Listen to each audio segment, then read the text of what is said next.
Good morning. I wonder how many of you identified in some way with that video clip. I think all of us secretly know that it's possible to feel alone even when you're surrounded by large groups of people. Perhaps possible even here at church. My core message this morning is actually very simple. We're better together. Someone once remarked just recently that we are like a fruit salad. We all like apples. We all like oranges. We all like watermelon. But they're better when they're all together. And that's the same with us. We're better when we're all together. Unfortunately, however, we're living in a time of isolation and disconnection. Everywhere you look, people are looking at their screens, having dialed out of any real, genuine connection. And that's happening more and more. COVID has certainly played its part in accelerating that trend. David Brooks is the author of an article titled "Why Your Social Life is Not What It Should Be." And he says, when we connect with other people, we are happier and healthier. We have a greater sense of purpose, and yet, he says, we don't do it very often. We tell ourselves that these connections will be difficult, awkward, and really just not much fun. Here's what he discovered. One of the reasons why people are reluctant to talk to strangers is because they don't think that it will be enjoyable. Most of us are systematically mistaken about how much we will enjoy a social encounter.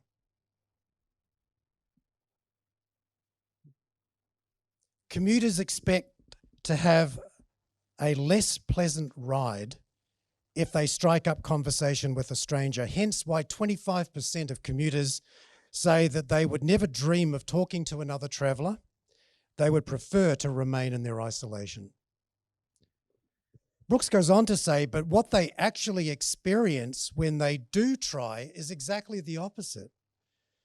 When randomly assigned to talk to a stranger on a train, research subjects enjoyed their trips consistently more than people who just kept to themselves. Turns out, as Brooks says, that we all wear really negative antisocial filters. Turns out that people underestimate how positively others will respond when they reach out to make contact.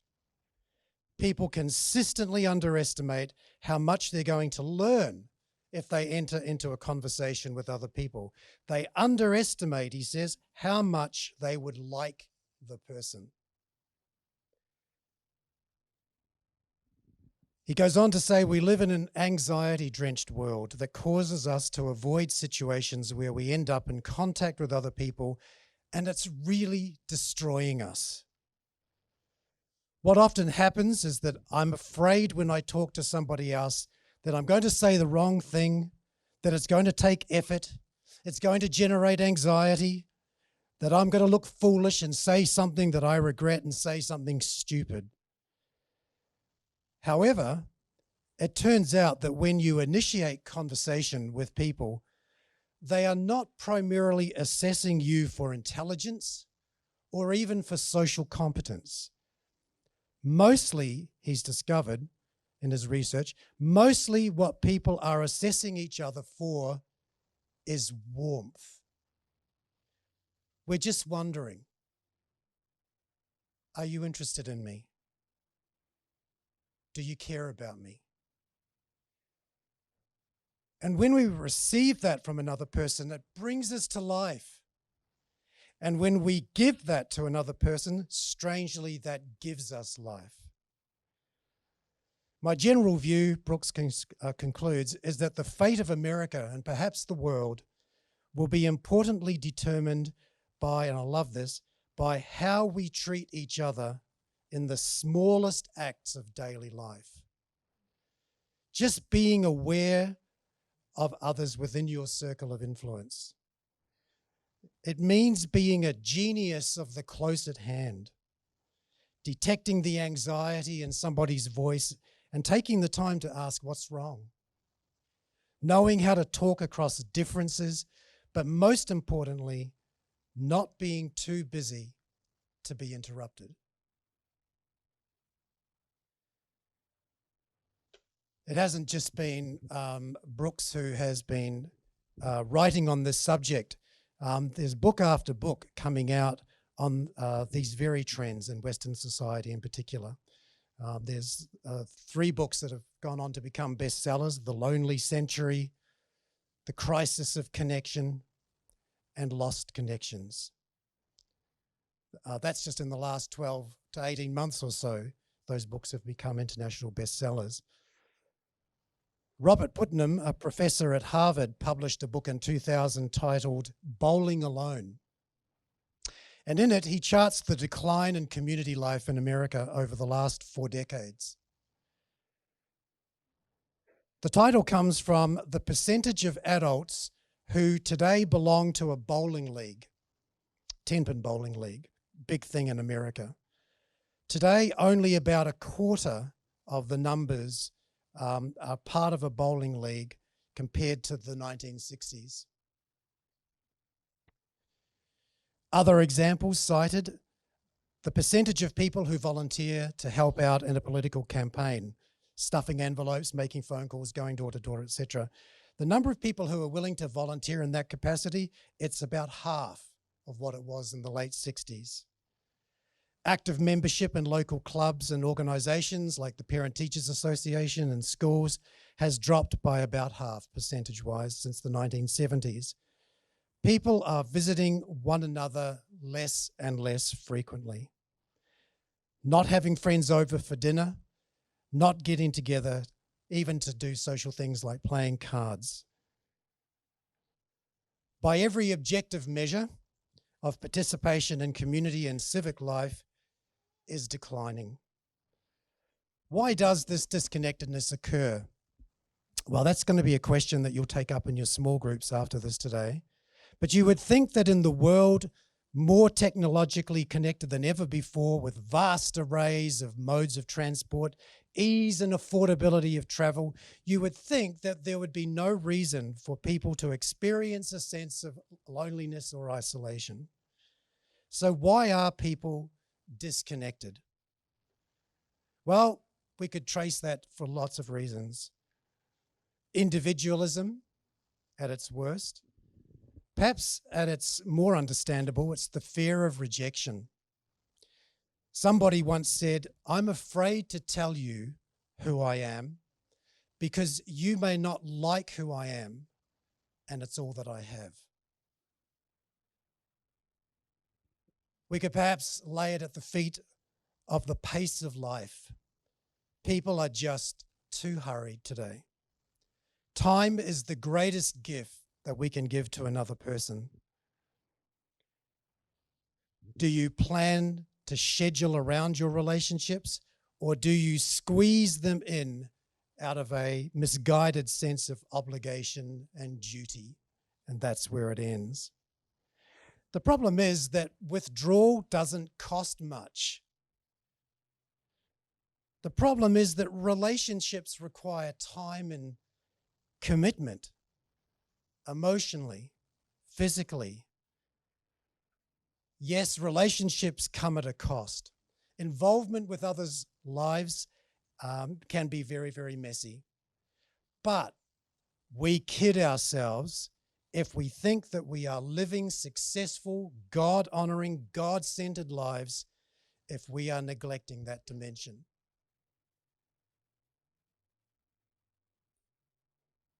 The example of the light bulb. On the outside, it looks fully complete and self-contained. But of course, it's merely an illusion. It never will achieve its purpose or become all that it was meant to be until it is plugged in. Go back a slide, please, Grace.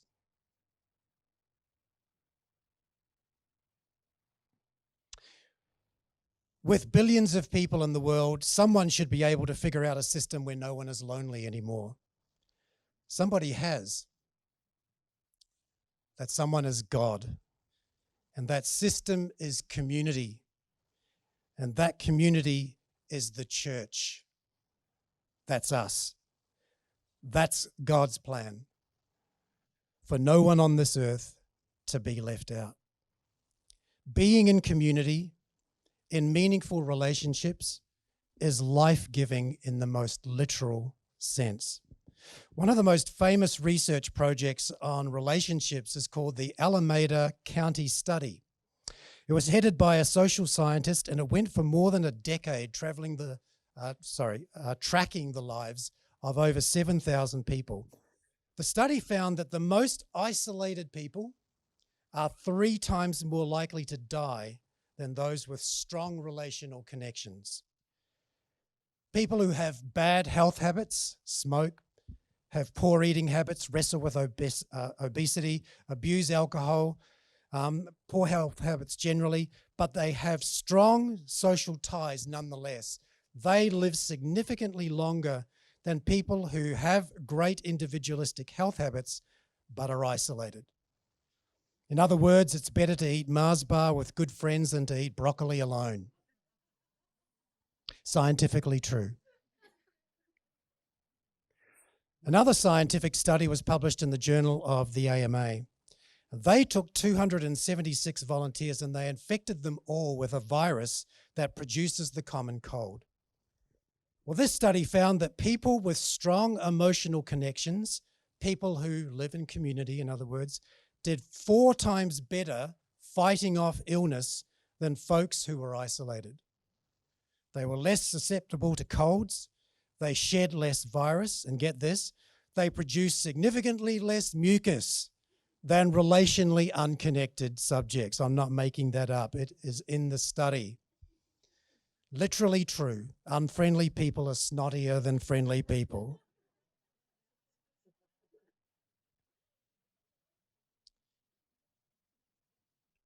So the first big idea this morning is this, that you and I need to be connected to others for our own personal health and well-being. This isn't anything new. Government authorities, private organizations, counsellors, they've all promoted this very common message. Don't forget that there is power in connection. From a biblical perspective, there are many passages that remind us that we're better when we're together. In Genesis chapter 2, verse 18, the Lord God said, "It is not good for a man to be alone." Ecclesiastes 4, 2 are better than 1. If one falls down, his friend can help him up. How can one keep warm alone? A cord of 3 strands is not quickly broken.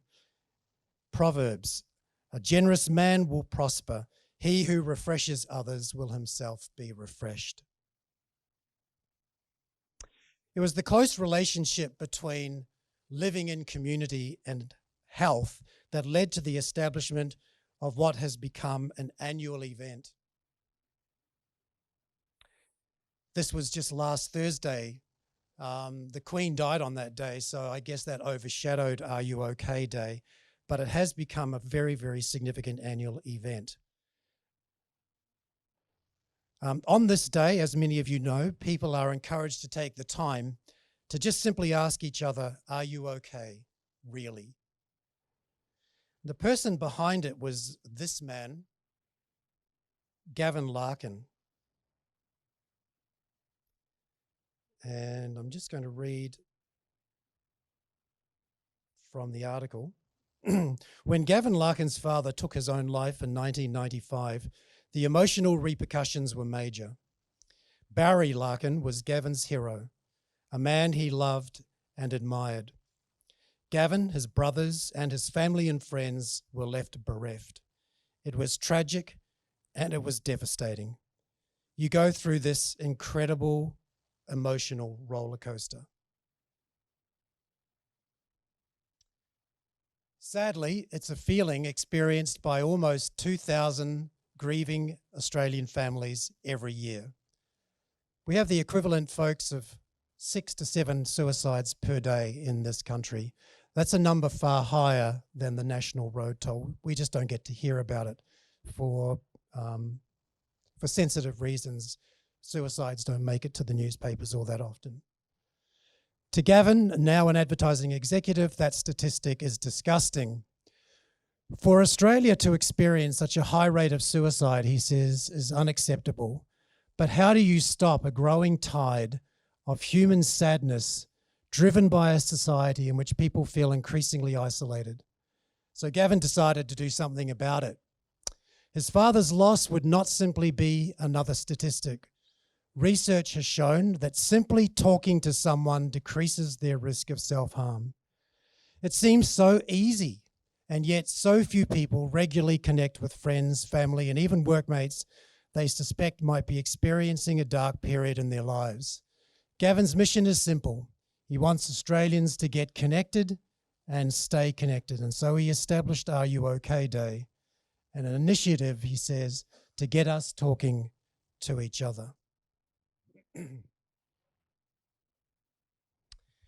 We need community, we need connectedness for our own health and well-being. We're better when we're together. I want to look at a rather strange parable of Jesus's, perhaps probably the strangest one that he ever told, and it's found in Luke chapter 16, and it's the parable of the shrewd manager. We're not going to read it from the Bible because it needs to be contextualized, needs to be modernized a little bit for it to make sense. So I'll just tell it in a sort of a paraphrase of the original. A CEO walks into the office of one of his managers one day and he says, "Dude, I know you've been skimming off the top. I know you've been robbing this company. You've been taking money. I want you to pack up your things and get out. By the end of the day, I want you on your bike. You're out of here." So the CEO leaves the office and the manager starts thinking to himself, "Oh man, what am I going to do? I've never been in this situation before. I'm not the kind of person who can easily go out and do a labouring job. What am I going to do?" So he decides on a strategy and he starts ringing up all of the people who owe his boss money. And he basically says to them, if you come in today and pay, you can take 50% off whatever it is that you owe. So he might ring up Bob and say, "Hey, Bob, how you going? I know that you on the books owe us 500. Come in today and we'll make that 250. Oh, and by the way, I'm going to be in the market for a new job soon. I'm thinking, I've had enough time with this company. It's time for me to move on. If you know of any opening or opportunity, I'd love you to think of me and I'd love you to consider me for that role." And he works his way through a list of about 100 people who owe his boss money, and he says the same thing. If you come in today, we'll halve it. That's all you have to pay. Oh, but could you keep in mind that by the end of the day, I'm going to be in a position where I'll be looking for new areas of opportunity. Could you keep my name in mind? As I said, strange story. Eventually, at the end of the day, the CEO works out what he's been doing, and rather than chastising him, he basically congratulates him. He says, "You know what? You are one devious little so-and-so, but I got to hand it to you. You really know how to look after yourself. You know how to protect your own backside."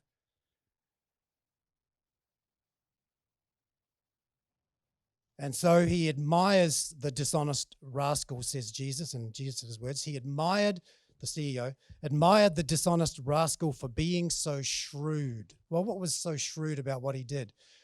What he did was he leveraged his networks.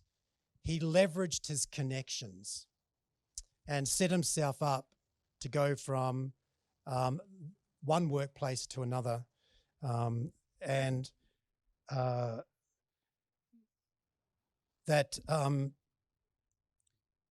Jesus has this to say in closing by way of sort of drawing a moral or a lesson from the story.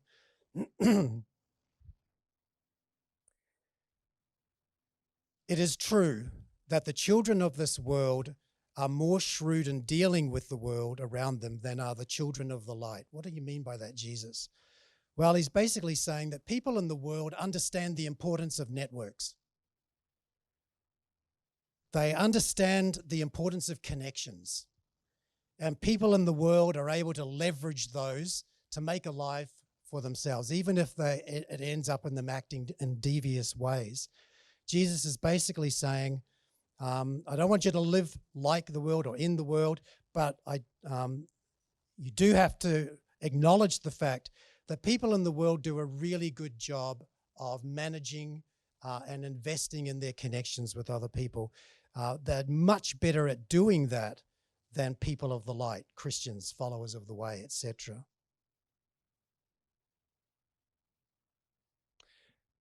So, what should our reaction be to this parable? What Jesus is basically saying is, you've got a little bit of time, you've got a little bit of influence, and you've got a little bit of money.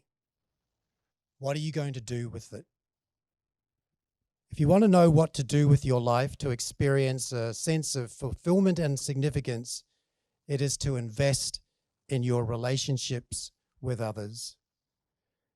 Jesus, in closing out that parable, says, I tell you this, use the riches of this world, whatever money you accumulate, however that be, use the riches of this world to help others. In that way, you will make friends for yourselves. And then, when your riches are all gone, you will be welcomed into your eternal home in heaven. In other words, what should you be doing with your time, your influence, and your money? Building networks, establishing connections with other people. Because when all is said and done, that's all that you will be able to take into heaven with you, are the friends that you've made along the way.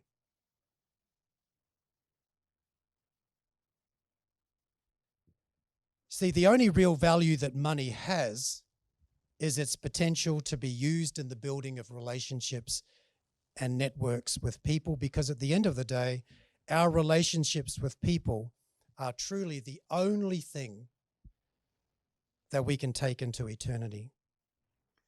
Relationships will be the only currency of heaven, and there will be nothing else to show for your time here on earth. The focus today has been on the value of community and connectedness. For you personally, we've talked about its connection to health and well-being. But as we see in this parable, here's a second reason. Getting connected with people has eternal value. Building a network of friends, of brothers and sisters that you will do life together with for all eternity. In another place, Jesus said that if you get your priorities right, if you put first things first, you will experience a level of completeness that you would never experience in any other way. He said to seek first his kingdom, and in his kingdom, people matter the most. People count. If you've ever wondered what the voice of God is like, I can tell you exactly what it's like. It sounds like that voice in your head that calls out the best in you when you see people in need, when you see suffering. The voice that calls from you the heroic, the noble, the good. And this parable reminds us that your relationships with others are the greatest thing that you can give priority to in your life.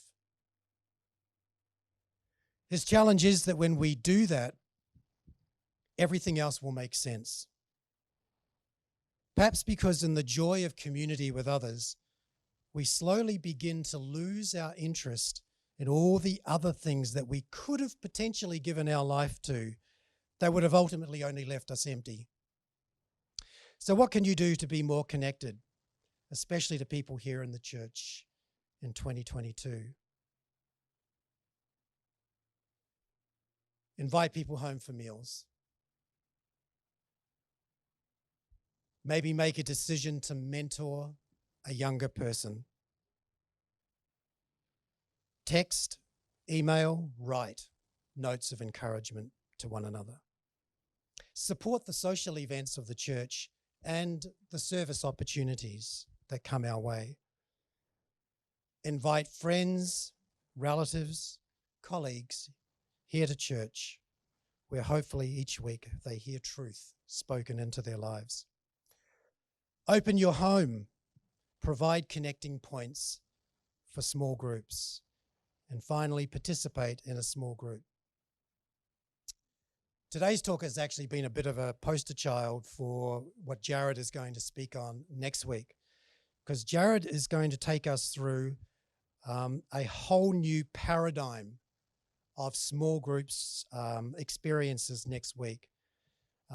We're going to be introducing a whole new way of doing small groups in 2023, and Jared is going to take us through what that will look like. So don't miss next week. Jared's going to challenge you to think of small groups in exciting new ways.